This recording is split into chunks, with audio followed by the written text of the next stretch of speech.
अस्सलामुअलैकुम student. Trigonometric के एक और वीडियो के साथ आपके सामने हाजिर हुआ हूँ। इसमें हम एसएलओस 21.3 डिस्कस करेंगे, जिसके 3 सब एसएलओस हैं। पहला एसएलओस आपके पास है इसका कि identify quadrants and quadrant angle. दूसरा एसएलओस आपके पास है calculate a value of trigonometric ratios and their reciprocals and identify the sign of trigonometric ratios in different quadrants. अच्छा, इससे पहले मैं आपके पास कुछ एंगल्स के बारे में डिस्कस करना चाहूंगा और कुछ डेफिनेशंस को डिस्कस करूंगा ताकि मैं इसको बेहतर तरीके से और समझा सकूं आपको। तो इससे कुछ प्री बेसिक डेफिनेशंस हैं जो इन कॉन्सेप्ट को आपको बेहतर तरीके से एक्सप्लेन करेगी। तो मैं वो आपके पास डेफिनेशन डिस्कस कर रहा हूँ। सबसे पहले डेफिनेशन आपके पास है एंगल की। Angle basically the amount of turn between two lines, जब दो लाइन आपके पास टर्न होती है, नहीं उसमें जितना आपके पास टर्न हो सकता है, ये आपके पास एंगल कहलाता है। जो इनका कॉमन वर्टेक्स होता है, जो कॉमन पॉइंट होता है, मीटिंग पॉइंट, उसको हम वर्टेक्स कहते हैं। ये आर्म या साइड भी कहलाती है। और अगर मैं इसको और बेहतर नाम दूं, अगर एंगल यहाँ से स्टार्ट हुआ है और यहाँ रोटेट हुआ है, तो जहां से स्टार्ट होता है उसे हम इनिशियल साइड कहते हैं, और जहां पे एंड होता है उसे हम कहते हैं terminal side. Initial side, terminal side. The amount of turn between two lines around their common point. ये कॉमन पॉइंट से जितना ये टर्न होता है, जब दो लाइन इंटरसेक्ट करती है, उनका कॉमन पॉइंट होता है। जो उनके दरमियान टर्न होता है वो बेसिकली एंगल आपके पास कहलाता है। आई होप मेरी बात समझ आई होगी। चलें, अब ये स्टैंडर्ड पोजीशन, यानी मैं बेसिकली ये सिखाना चाहता हूँ कि एंगल स्टैंडर्ड पोजीशन में कब होता है आपके पास। ओके, ये अगर हम एक्सिस बनाते हैं, x axis and y axis, तो जहां ये मीट करता है इसको हम ओरिजिन कहते हैं। अगर यहां से कोई, यानी पॉजिटिव एक्स एक्सिस से कोई एंगल स्टार्ट हो और आपके पास बने, यानी कोई एंगल स्टार्ट हो और किसी एक साइड, टर्मिनल साइड तक जाए, तो इस एंगल को, क्योंकि ये आपके पास ओरिजिन पे बना है, कोऑर्डिनेट एक्सिस पे बना है, तो इस एंगल को हम कहते हैं स्टैंडर्ड एंगल। यानी angle is in standard position if its vertex it's locate at origin. ये जो इसका वर्टेक्स है ये ओरिजिन पे हो, and one ray is on a positive, और स्टार्टिंग रे जो या इनिशियल साइड आपके पास हो वो एक्स एक्सिस से स्टार्ट हो, and terminal side, the ray on a x-axis is called initial side and the other ray is called terminal side। और ये दूसरी रे कहीं भी आपके पास चले जाए, पर ये स्टार्ट इस कहाँ से हो, एक्स एक्सिस से, पॉजिटिव एक्स एक्सिस से हो, तो ऐसे एंगल को हम कहते हैं स्टैंडर्ड एंगल। यानी स्टैंडर्ड एंगल आपके पास जब भी दो लाइनें परपेंडिकुलर एंगल बनाएंगे, यानी हम इसको ओरिजिन कहते हैं। तो अगर आपके पास फॉर एग्जांपल ये रोटेट यहाँ तक हुआ है, यानी इस लाइन से, ये आपके पास इनिशियल है और ये आपके पास फाइनल है, तो इस एंगल को हम स्टैंडर्ड एंगल नाम कहते हैं। ऑब्वियसली इसकी कोई मेजरमेंट होगी, कोई भी मेजरमेंट होगी, जो भी मेजरमेंट होगी, पर इसका नाम इन जनरल स्टैंडर्ड एंगल कहलाएगा। ओके, आई होप मैं अपनी बात को समझा पाया हूँ। चले नेक्स्ट चलते हैं। को terminal angle, this is really a necessary definition, इसको बहुत केयरफुली समझिएगा। को टर्मिनल एंगल्स क्या होते हैं? Co-terminal lengths are the angles in standard position. ये एंगल जो होते हैं वो स्टैंडर्ड पोजीशन में होते हैं। एंगल विथ इनिशियल साइड, जैसे हम ऑलरेडी पीछे बात कर चुके हैं, ये आपके पास co-terminal angles are angles in a standard position, angles with initial side on x-axis and that have a common terminal side। और उनके पास कॉमन टर्मिनल साइड होती है। मतलब कॉमन टर्मिनल साइड का मतलब क्या होगा? फॉर एग्जाम्पल ये एंगल यहाँ से स्टार्ट हुआ है, स्टैंडर्ड एंगल है, ये स्टार्ट हुआ और ये अगेन किसी एक एंगल जो ऑलरेडी बना हुआ उसके टर्मिनल साइड के साथ मीट कर गया, यानी ये एंगल ऑलरेडी के टर्मिनल एंगल बना हुआ था। इस एंगल ने स्टार्ट किया और इस एंगल ने अगेन इस टर्मिनल साइड के साथ मीट किया। तो ये आपके पास जो एंगल बना ये को टर्मिनल एंगल है, और इसका जो लिंक एंगल है इस वक्त 45 है। अगर आप नोटिस करें ये कंप्लीट, अगर आप नोटिस करें ये कंप्लीट आपका 360 होगा, यानी यहां तक एक रोटेशन 360 होगा, जिसको हम 2 पाई कहते हैं इन टर्म ऑफ रेडियन। ये डिग्री हो गया आपके पास। और एग्जैक्टली 45 और ऐड करें, तो अगर मैं इसमें 45 और ऐड करूंगा तो ये हो जाएगा 504, तो ये 405 हो जाएगा। यानी 45 का अगर को टर्मिनल एंगल फाइंड करना है तो एग्जैक्टली 360 ऐड करना होगा। यानी किसी भी एंगल का को टर्मिनल एंगल फाइंड करना है तो उसमें एग्जैक्टली 360 आप ऐड कर दें, अगर वो एक दफा उसने रोटेट किया है। अगर 2 दफा रोटेट करेगा तो फिर आपको उसमें एग्जैक्टली 2 टाइम्स ऑफ 360 करना पड़ेगा, यानी 720 ऐड करना पड़ेगा। अगर उसने 2 दफा रोटेट किया, यानी इस तरह से, जैसे ये इसने स्टार्ट किया, एक एंड दो, वापस आके इधर ही मीट करेगा आपके पास, तो ये फिर कुछ इस शक्ल में बनेगा। आई होप को टर्मिनल एंगल्स के बारे में अंडरस्टैंडिंग आपके पास हो गई होगी। ये क्लॉकवाइज भी हो सकता है और ये एंटी क्लॉकवाइज भी हो सकता है। जरा ये नोटिस करें, एंटी क्लॉकवाइज, जैसे मैं यहाँ से जा रहा हूँ एंड दिस वन, तो ये को टर्मिनल एंगल होगा आपके पास। अब देखिए ये कैसे बनेगा, ये कंप्लीट सर्किल नहीं बना, तो ये 360 से माइनस होगा 45, क्योंकि ये क्लॉकवाइज पे गया है तो 360 नेगेटिव होगा। इसमें ऐड कर ले 45, तो आंसर आपका 315 डिग्री नेगेटिव क्या आएगा। तो आप देख सकते हैं ये नेगेटिव साइड पे आपके पास है। तो आई होप मैं को टर्मिनल्स को आपको समझा चुका हूँ, समझा सका हूँ। नेक्स्ट, क्वाड्रन एंगल, यानी ये आपका एस्ट्रो से स्टार्ट हो गया कि क्वाड्रन एंगल क्या होता है।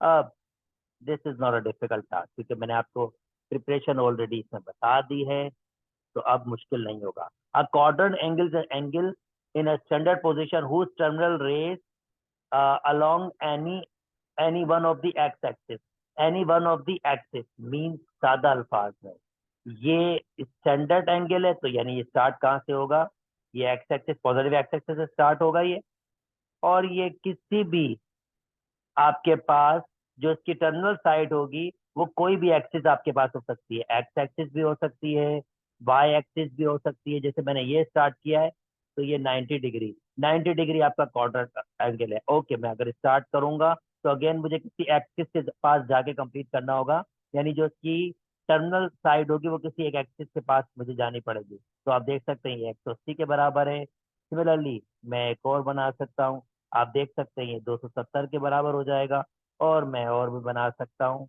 इधर आ सकता हूँ, तो आप देख सकते हैं ये 360 डिग्री के बराबर है। यानी अगर मैं ऐसे कहूँ 90 डिग्री और 180 डिग्री, 270 डिग्री, 360 डिग्री, आप नोटिस करें सब के सब 90 के मल्टीपल्स हैं। तो मैं ये कह सकता हूँ जो 90 के मल्टीपल्स होंगे वो तमाम के तमाम आपके पास क्वाड्रेंट एंगल्स होंगे। सिमिलरली ये नेगेटिव साइड से भी हो सकता है, -90, -180, -270 और -360 नेगेटिव साइड से, तो माइनस के 90, -180, -270 और -360 भी क्वाड्रेंट, यानी अगर मैं ये रोटेशन करूंगा तो ये नेगेटिव एंगल ये -90 के लाए। और 0 डिग्री भी अब आपके पास जो होता है वो क्वाड्रेंट, क्योंकि वो एक्स एक्सिस से स्टार्ट हुआ और एक्स एक्सिस पे रहा। जीरो की आप क्या कहोगे, जीरो को आप ऐसे कह सकते हो, लेट मी रब, जीरो को आप ऐसे कह सकते हो कि वो जीरो से स्टार्ट हुआ और जीरो पे रहा, यानी 0 डिग्री, तो स्टिल वो एक्स एक्सिस पर है आपके पास। इनिशियल और टर्मिनल साइड दोनों की सेम ही होगी, तो वो फिर एक्स एक्सिस पर है। तो ये हमारे पास जो कहलाएगा जीरो भी हमारा क्वाड्रेंट एंगल कराएंगे। ओके, चले अगर मैं आपसे कुछ ये डिस्कस कर लूँ, तो मैंने क्वाड्रेंट एंगल्स बता दिया, मैंने क्वाड्रेंट की बात नहीं की, तो मुझे क्वाड्रेंट पे भी बात करी जाए। क्वाड्रेंट क्या होते हैं, जब हम दो एक्सिस को इस तरह कंबाइन करते हैं, दो नंबर लाइन को, तो ये कार्टेशियन कोऑर्डिनेट सिस्टम बनता है। ये हमारे पास ओरिजिन होता है। ये 4 हिस्सों में टूटता है। ये पहला हिस्सा है, ये दूसरा हिस्सा है, ये तीसरा हिस्सा है और ये चौथा हिस्सा है। अब इनको हम क्वाड्रेंट कहते हैं। ये पहला क्वाड्रेंट है, ये दूसरा क्वाड्रेंट है, ये तीसरा क्वाड्रेंट है और ये चौथा क्वाड्रेंट है। तो पहला क्वाड्रेंट में जो एंगल होते हैं वो 0 से 90 के दरमियान होते हैं। ये 0 टू 90 के दरमियान होते हैं, जिसको मैं रेडियन में लिख सकता हूँ 0 to π/2। अगर मैं दूसरे क्वाड्रेंट की बात करूं तो ये 90 से स्टार्ट होता है और 180 तक कंप्लीट होता है, यानी 90 to 180। या अगर मैं रेडियन में लिखूं तो ये होगा π/2 टू आपके पास पाई, 180 पाई के बराबर होता है। ओके, तीसरा क्वाड्रेंट में जो एंगल होता है वो 180 से ज्यादा होता है, यानी 182 270 डिग्री। तो हम इसको लिख सकते हैं π/2, आई थिंक ये हो जाएगा 3π/2। 270 3π/2 की पाई की जगह 180 पुट करेंगे तो ये डेफिनेटली बन जाएगा। और आखिरी क्वाड्रेंट जो होगा वो आपके पास 270 से 360 के दरमियान होगा, यानी 3π/2 टू 2 पाई आपके पास होगा। यानी अगर मैं आपसे ये कहूं कि यार 45 डिग्री कौन से क्वाड्रेंट में, तो आप कहेंगे पहले क्वाड्रेंट में। और अगर मैं आपसे ये कहूं 135 डिग्री कौन से क्वाड्रेंट में, तो पहला क्वाड्रेंट तो 90 तक होता है, दूसरा क्वाड्रेंट 90 से आगे और 180 से कम, तो 135 सेकंड क्वाड्रेंट में आ रहा है। सिमिलरली अगर मैं आपसे कहूँ 210 डिग्री कौन से क्वाड्रेंट में, तो आपको अब एंटी क्लॉकवाइज जाना पड़ेगा, यानी ऐसे 210 डिग्री। अब ये 90 है, -90 है, ये माइनस के 180 है और ये माइनस के 270 होगा। तो इसका मतलब ये माइनस के 210 कहीं यहाँ पर होगा आपके पास, और माइनस के 210 यानी कि ये सेकंड क्वाड्रेंट, यानी ये सेकंड क्वाड्रेंट पे आपके पास हो। तो आई होप मैं क्वाड्रेंट्स या क्वाड्रेंट एंगल्स के बारे में आपको समझा पाया हूँ। चलें, आइए कुछ और चीजें पढ़ लेते हैं। चलें जी, एंगल विद कोऑर्डिनेट एक्सिस क्या होता है इसको जल्दी से आपको समझा देते हैं। अब आप स्टैंडर्ड एंगल्स ऑलरेडी पढ़ के आ चुके हैं, तो you already know about standard angles, तो यहाँ हमें डिफिकल्टी नहीं होनी चाहिए। तो मैं जल्दी से एक ट्रायंगल बना लेता हूँ। यानी फर्ज करते हैं मुझे एक पॉइंट दिया हुआ है x, y। अच्छा, आप जानते हैं क्वाड्रेंट के अंदर ये एक्स एक्सिस होती है, ये माइनस के एक्स एक्सिस होती है, ये वाई होती है और ये माइनस के वाई होता है। इसका मतलब पहले क्वाड्रेंट में दोनों एक्स और वाई दोनों पॉजिटिव होते हैं, दूसरे क्वाड्रेंट में एक्स नेगेटिव होता है मगर वाई पॉजिटिव होता है, तीसरे क्वाड्रेंट में एक्स और वाई दोनों नेगेटिव होते हैं, यानी ऑर्डर पेयर इसमें दोनों नेगेटिव होते हैं। और चौथे क्वाड्रेंट में एक्स तो पॉजिटिव होता है मगर वाई नेगेटिव आपके पास होता है। तो फर्ज करते हैं कोई एक्स वाई आपके पास है, तो मैंने इसको ओरिजिन से कंबाइन किया है और मैंने एक परपेंडिकुलर खींचा है। अच्छा, जब मैंने एक परपेंडिकुलर खींचा है तो उसने 90 का एंगल बनाया है आपके पास। अगर आप नोटिस करो ये आपके पास एक्स होगा, क्योंकि देखें अब ये एक्स वाई प्लॉट कैसे हुआ होगा, हमने देखा होगा ये एक्स कोई और ये ऊपर हमारा वाई कोई, यानी ये पॉइंट वाई होगा और ये पॉइंट एक्स होगा, तो ये एक्स। और अगर ये आपके पास वाई है, दिस वन, अगर ये आपके पास वाई है तो डेफिनेटली ये भी क्या होगा, आपका वाई होगा। तो अगर आप नोटिस करें ये एक्स है और ये वाई है और फर्ज करते हैं ये कोई एंगल थीटा है, तो पैथागोरस के जरिए मैं इसको नाम, चलो मैं इसको आर दे देता हूँ। और आर किसके बराबर होगा, एक्स का स्क्वायर, यानी आर का स्क्वायर किसके बराबर होगा, एक्स का स्क्वायर प्लस वाई स्क्वायर। मैंने पैथागोरस यूज किया है और आर बराबर हो जाएगा, क्योंकि ये लेंथ है तो ये कभी नेगेटिव होगी नहीं, x square plus y square हो जाएगा। तो ये आपके पास radical x square plus y square को, या चलो मैं इसको नाम सिर्फ आर ही कह रहा हूँ आपके पास। तो अगर मैं यहाँ ट्रिग्नोमेट्रिक रेशियोज जो मैं अपनी पहली वीडियो में एक्सप्लेन कर चुका हूँ, साइन थीटा बराबर होता है perpendicular upon hypotenuse, cos theta बराबर होता है बेस अपॉन हाइपोटेन्यूज, और टेन थीटा बराबर होता है परपेंडिकुलर अपॉन बेस। तो इस हिसाब से, इस ट्रायंगल के हिसाब से परपेंडिकुलर आपके पास y है, हाइपोटेन्यूज r है, तो ये y अपॉन r हो जाएगा। बेस आपके पास x है और ये r है, तो ये x अपॉन r हो जाएगा। और x upon y perpendicular upon base आपके पास हो जाएगा। तो ये रेशियोज मैंने इसके with respect to coordinate axis बनाए हैं। आई होप आपको मेरी ये बात समझ आई है। चलें अब क्या करते हैं, हम इसको किसी पर्टिकुलर एंगल पे देखते हैं। अब ये तो मैंने जनरल एंगल निकाला था, थीटा कोई भी एंगल हो सकता है, पर मैं कोई एक पर्टिकुलर एंगल और देख सकते हैं तीनों एंगल फर्स्ट क्वाड्रेंट में है। तो तीनों एंगल अगर फर्स्ट क्वाड्रेंट में है तो मैं फर्स्ट क्वाड्रेंट के हिसाब से ही ये बना लेता हूँ और आपको एक्सप्लेन कर देता हूँ।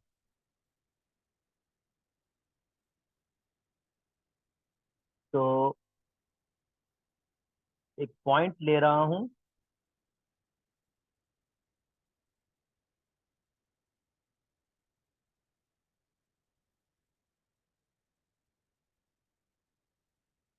ये 90। अब ये जो पॉइंट है आपके पास, ये मैंने स्पेशल ट्रायंगल बनाई है जो यहाँ पर स्टार्ट होगी और यहाँ पर 30 होगी। और ये जो पॉइंट रखेगी ना, ये मैं फिक्स पॉइंट आपको बता रहा हूँ, ये पॉइंट आपके पास होगा, ये आपके पास 1 होगा और ये आपके पास रेडिकल 3 होगा और ये आपके पास 2 होगा। यानी 1, ये पॉइंट क्या होगा 1 और रेडिकल 3।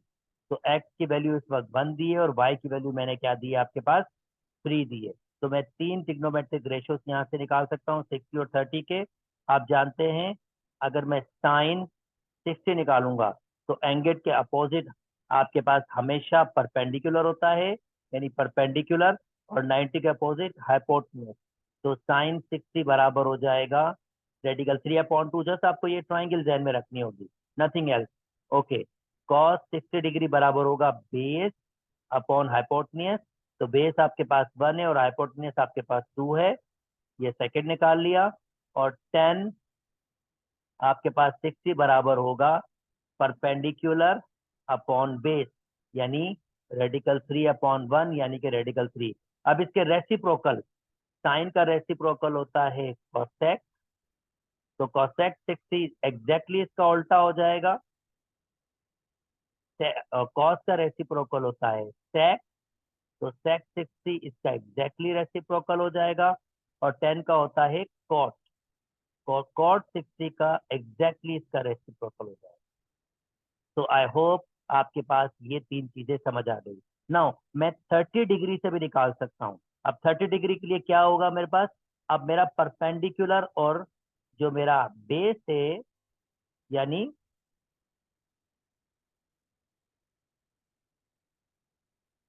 ये मेरे पास 1 होगा और ये मेरे पास रेडिकल 3 बिल्कुल वैसे ही होगा।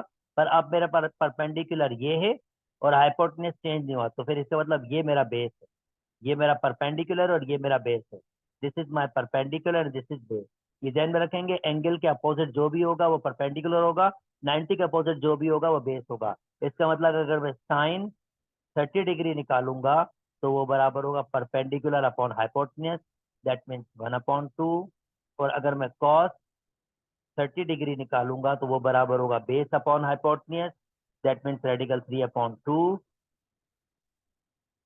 और अगर मैं आपके पास 1045 1030 निकालूंगा तो ये मेरे पास हो जाएगा परपेंडिकुलर अपॉन बेस, यानी 1/रेडिकल 3। और तीन इसके रेसिप्रोकल मैंने अभी आपको ये लेना सिखाया है।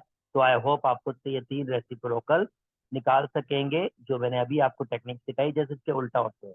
ठीक है, तो ये मैंने जो बनाया है आपके सामने, ये मैंने बनाया है 30 60 की। चले 45 के लिए भी ट्राइंगल बना लेता हूँ। तो मैं इनको सबको रिमूव कर लेता हूँ और वापस अगेन मैं एक पॉइंट ले लेता हूँ लाइक दिस वन।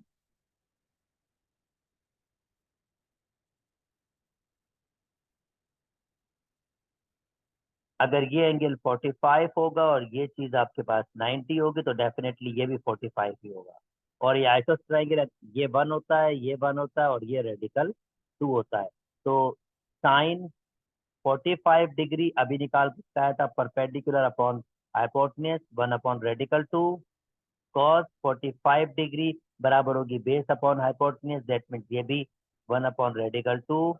और 1045 डिग्री आपके पास जो होगी वो बराबर होगी 1045 डिग्री वो बराबर होगी आपके पास 1/1 मतलब perpendicular upon base, that means 1/1 answer आपके पास होगा 1। और 3 इसके रेसिप्रोकल जैसे हम पीछे निकाले थे cosec 45 एंड इसका रेसिप्रोकल sec 45 और इसका रेसिप्रोकल cot 45।